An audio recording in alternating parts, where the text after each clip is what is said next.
Boa noite, meus irmãos, minhas irmãs. Sejamos todos muito bem-vindos à casa de Paulo Estevão, Grupo Espírita Paulo Estevão. É um prazer estar aqui. Boa noite aos que estão chegando, né? Que coisa maravilhosa. Esther, Cleimar, Camila, Rosângela, Sandra. Boa noite, meus irmãos. Muito boa noite. Sejamos todos muito bem-vindos ao Grupo Espírita Paulo Estevão. Eu sou Aníbal Albuquerque. Boa noite, lembra? E estamos todas as quintas-feiras fazendo esta live, comentando o Evangelho segundo o Espiritismo. É um prazer estar aqui. Boa noite, Alessandra, Maridalva, que bom, Flor, Aguiar Empreendedora, Paulino, Daniel, Paulino, que bom.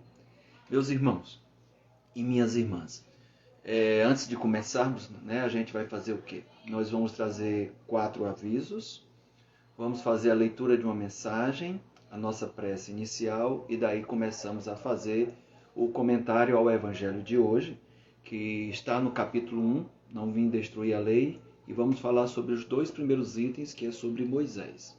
Boa noite, Geisa, minha prima, Douglas, Jacques, Silvia, boa noite, Renato. Que coisa boa, que coisa maravilhosa. Então, meus irmãos, nós temos, sim, depois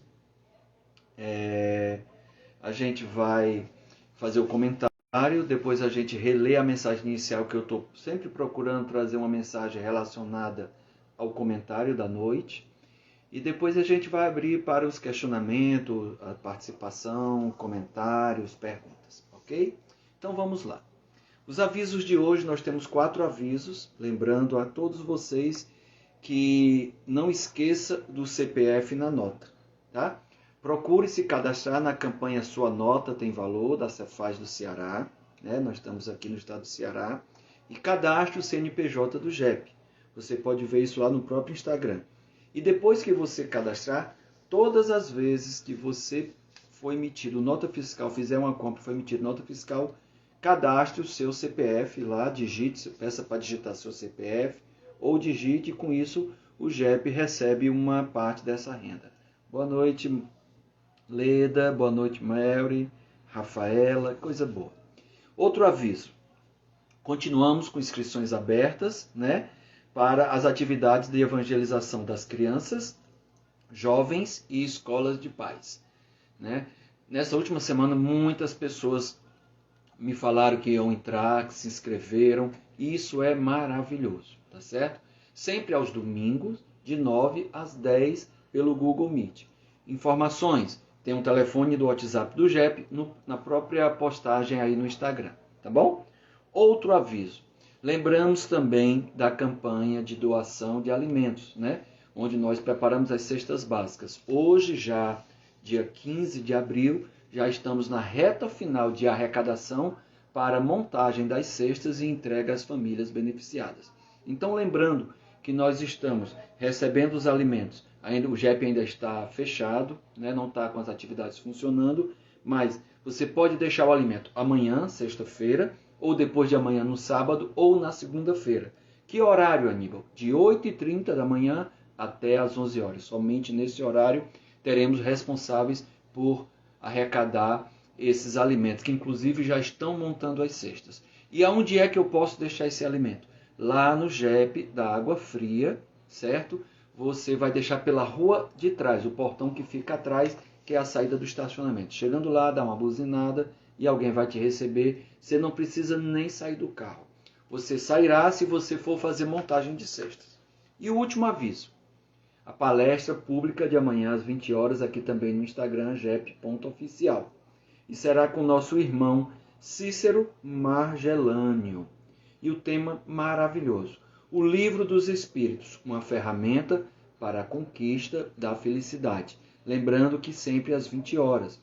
O Cícero Margelânio falará amanhã sobre o Livro dos Espíritos, uma ferramenta para a conquista da felicidade.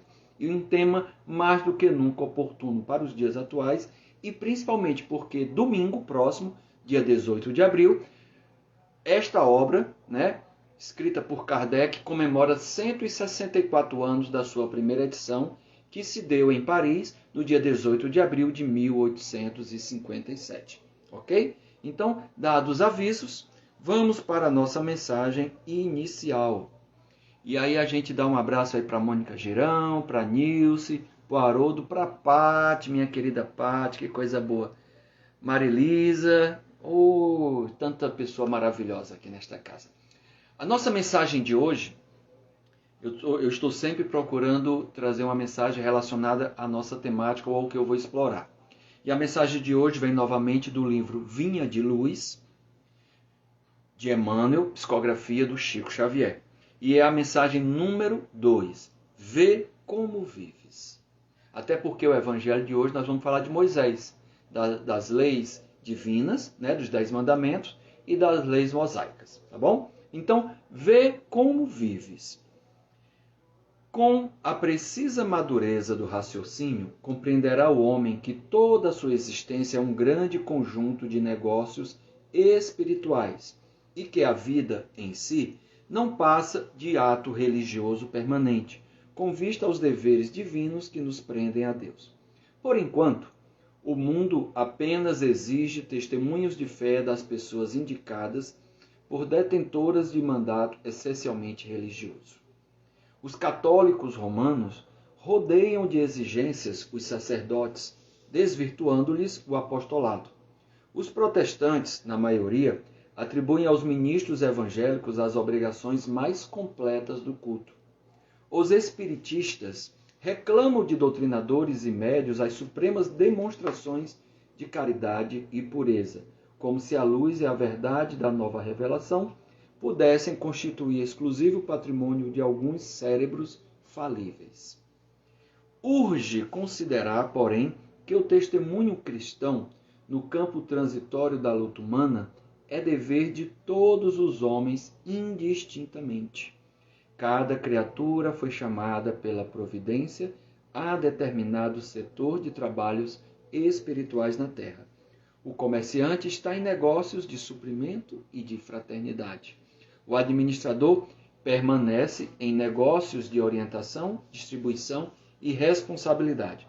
O servidor foi trazido a negócios de obediência e edificação. As mães e os pais terrestres foram convocados a negócios de renúncia, exemplificação e devotamento. O carpinteiro está fabricando colunas para o templo vivo do lar. O cientista vive fornecendo equações de progresso que melhorem o bem-estar do mundo. O cozinheiro trabalha para alimentar o operário e o sábio. Todos os homens vivem na obra de Deus, valendo-se dela para alcançarem um dia a grandeza divina. Os usufrutuários de patrimônios que pertencem ao Pai encontram-se no campo das oportunidades presentes, negociando com os valores do Senhor. Em razão desta verdade, meu amigo, vê o que fazes e não te esqueça de subordinar teus desejos a Deus, nos negócios que por algum tempo te forem confiados no mundo. Olha que mensagem belíssima. E embalados por essa mensagem de Emmanuel, convidamos a quem desejar fechar os olhos, oremos. Oremos, Mestre Jesus, para que mais uma noite que nos encontramos na live do Evangelho, do ATE, do Grupo Espírita Paulo Estevam, que possamos receber as bênçãos divinas das palavras ensinadas pelos bons amigos espirituais na figura de Kardec. Que possamos, na noite de hoje, apaziguar o nosso coração, aquietar a nossa mente e procurando, respirando profundamente, aproveitar o máximo do Evangelho da noite de hoje, banhando-se nessas águas abençoadas que é o Evangelho redivivo. Rogamos a Ti, Mestre Jesus, aos mentores desta casa de Paulo Estevam, ao meu guia mediúnico, anjo da guarda, a inspiração e o amparo necessário para a atividade desta noite. Muito obrigado, Senhor, que assim seja. Amém. Então, meus irmãos, olha aí que coisa boa. Boa noite, Albino, Andréa, Charles, Fernando, coisa maravilhosa, tantas pessoas amadas e queridas aqui nesta live do Evangelho. Maravilhoso. Então vamos partir para o comentário. Quem desejar acompanhar, a gente não vai fazer uma leitura, mas somente um comentário, e eu deixei aí no título. Nós estamos hoje no Evangelho segundo o Espiritismo, capítulo 1, Não vim destruir a lei.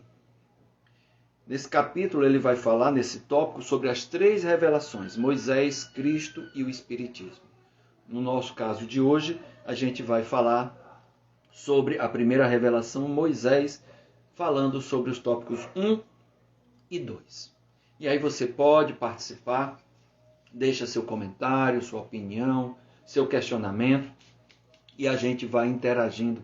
Eu vou sempre lendo o que você escrever aí, porque depois, quando fica gravado no IGTV, essas participações não aparecem. Lembrando também que esse conteúdo fica depois no YouTube, no GEP-TV. Tá bom, meus irmãos?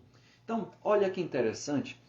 Kardec, para falar sobre Moisés, né? Porque até então, aquele povo judeu, povo hebraico, estava regido pelas leis mosaicas, pelas leis de Moisés, pelos 10 mandamentos e pelas 5 obras publicadas, escritas por Moisés. E aí Jesus sabia que a sua missão, o seu propósito era divino, e os seus ensinamentos, que bom, Leda, os seus ensinamentos vinham trazer transformações. Ele vinha falar da lei do amor, que será o próximo tópico, falando sobre Jesus. Então, diante disso, iria gerar pensamentos confusos, pensamentos difusos, imaginando que Jesus estava contrariando as leis vigentes até então, as leis de Deus ou as leis mosaicas. E aí Jesus começa assim, né? Na verdade, Kardec, na introdução desse capítulo, já começa assim, trazendo um trecho de Mateus. Eu vou ler só uma parte inicial. Quando Jesus diz: não pense que eu tenha vindo destruir a lei ou os profetas. Não, eu não vim destruir, mas cumpri-los. Só que Jesus veio dar uma nova roupagem, um novo formato. E aí Kardec traz uma coisa muito interessante, ele faz uma separação. Porque a gente precisa compreender que as leis divinas são imutáveis, né? Elas são eternas, em qualquer época. E nos ensinamentos de Moisés, na vivência de Moisés, as leis de Deus estão configuradas nos 10 mandamentos, que inclusive ele recebeu por pictografia, né? Que foi uma inscrita numa pedra, é um tipo de mediunidade, de efeitos físicos. E quando ele desce, quando estão adorando um bezerro, porque ele demorou muito de descer da montanha, ele briga com o seu povo, com o seu irmão, por estarem adorando um Deus que não era o Deus que Moisés estava querendo mostrar àquela população, e ele quebra aquelas 2 pedras, precisando subir novamente para receber os 10 mandamentos. Então Kardec faz uma referência, onde você tem nos ensinamentos de Moisés 2 aspectos. O primeiro aspecto é a lei de Deus, e essa lei é imutável, que está nos 10 mandamentos. Depois a gente faz algum comentário. E uma outra lei foi as leis mosaicas, que era uma lei para a sociedade, uma lei para os povos, para aquela época. Isso é tão interessante porque muito do que está lá, em Deuteronômios, em Números, em Levíticos, na Gênesis, a Gênesis vai descrever toda a história, né? Nessas 5 obras, nesse Pentateuco, se você quiser seguir à risca o que está ali, você vai se deparar com muitas contradições para os dias atuais. Porque Moisés trouxe uma lei necessária para aquela época. E aí eu não quero entrar aqui numa aula de Ézio, a proposta não é essa. Eu procurei refletir, pensar bastante, o que é que a gente pode trazer deste Evangelho para a nossa vida, para a nossa existência, para os nossos pensamentos, nossas palavras, nossas atitudes. A única referência que eu vou fazer é que esta lei, na verdade, Moisés, o que é que ele estava fazendo? Ele estava fazendo uma ruptura, na época, nesse Êxodo, que é a outra obra do Pentateuco, né? Ele estava fazendo uma ruptura, querendo libertar o seu povo, que já era escravo há 400 anos dos egípcios. E havia muitas crenças, muita exploração. Além da escravidão, havia uma exploração de adivinhos, hoje seriam chamados de médiums. Inclusive exploravam crianças. Boa noite, Carol, Caroline. Boa noite, Terezinha. Boa noite, Emanuela. Que coisa boa. Boa noite, José Alves. Maravilhosa noite. Então, a gente precisa entender esse contexto. Primeiro, o povo egípcio adorava vários deuses.